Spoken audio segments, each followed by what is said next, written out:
திருப்பரங்குன்றம் சுப்பிரமணிய சுவாமி என்பது முருகனின் 6 படை வீடுகளில் முதல் படை வீடாக திகழ்கின்றது. இந்த கோயில் மதுரைக்கு தென்மேற்கில் சுமார் 8 கிலோமீட்டர் தொலைவில் உள்ள திருப்பரங்குன்றம் என்னும் ஊரில் உள்ளது. இங்குதான் முருகப்பெருமான் தெய்வானையை திருமணம் செய்து மணக்கோலத்தில் காட்சி தருகிறார். திருப்பரங்குன்றம் சுப்பிரமணிய சுவாமி கோவிலின் கருவறை ஒரு குகை கோவிலாகும். கருவறையில் 5 குகைகள் மலையை குடைந்து அமைக்கப்பட்டுள்ளன.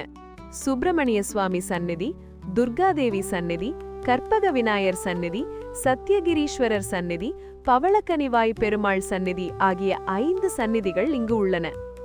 சத்தியகிரீஸ்வரர் சந்நிதி வாயிலில் உள்ள துவாரபாலர்களின் உருவங்களில் காணப்படும் ஆடை மடிப்பு கலையம்சங்களும் இதர சிற்ப பிரமிக்கத்தக்கவையாக உள்ளன. 5 சந்நிதிகளைத் தவிர திருப்பரங்குன்ற கோவிலில் அன்னபூரணி குகை கோவிலும் ஜேஷ்டாதேவிக்கான குகை கோவிலும் உள்ளன.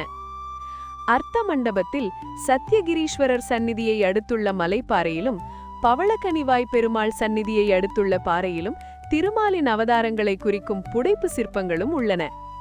கோவிலின் கோபுரம் 46 மீட்டர் உயரமுள்ளது.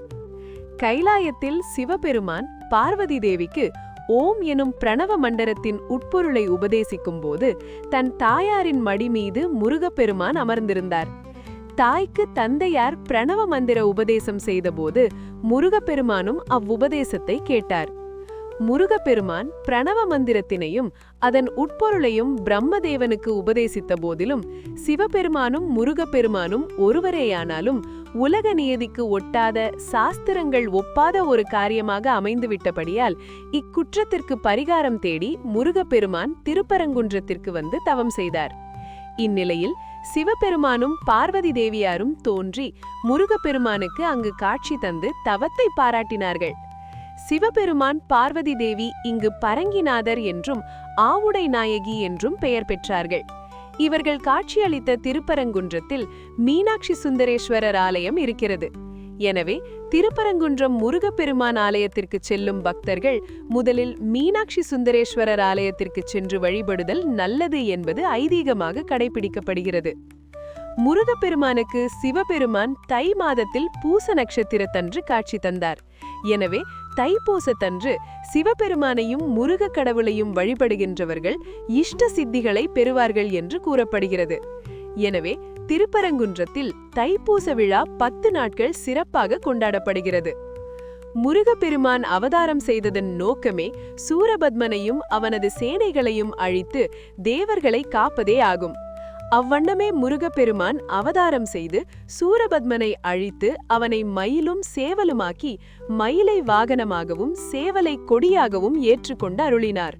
இதனால் மகிழ்ச்சியடைந்த தேவர்கள் தன்னுடைய நன்றியை செலுத்தும் வகையில் இந்திரன் தன் மகளாகிய தெய்வ யானையை திருமணம் செய்து கொடுக்க விரும்பினான். இதன்படி முருகன் தெய்வ யானை திருமணம் இந்த திருப்பரங்குன்றத்தில் நடந்தது. திருமண விழாவில் பிரம்மா விவாக காரியங்கள் நிகழ்த்த சூரிய சந்திரர்கள் ரத்ன தீபங்கள் தாங்கி நிற்க, பார்வதி பரமேஸ்வரர் பரமானந்தம் எய்தி நிற்க, இந்திரன் தெய்வ யானையை தாரை வார்த்து கொடுக்க முருகப்பெருமான் தெய்வ யானையை திருமணம் செய்து கொண்டதாக திருப்பரங்குன்ற புராணம் கூறுகிறது. அகநானூற்றில் இந்த மலை முருகன் குன்றம் என்று அழைக்கப்படுகிறது. மேலும் திருமுருகாற்றுப்படை, கலித்தொகை, மதுரை காஞ்சி, பரிபாடல் போன்ற சங்க இலக்கியங்களில் இம்மலை பற்றிய செய்திகள் காணப்படுகின்றன.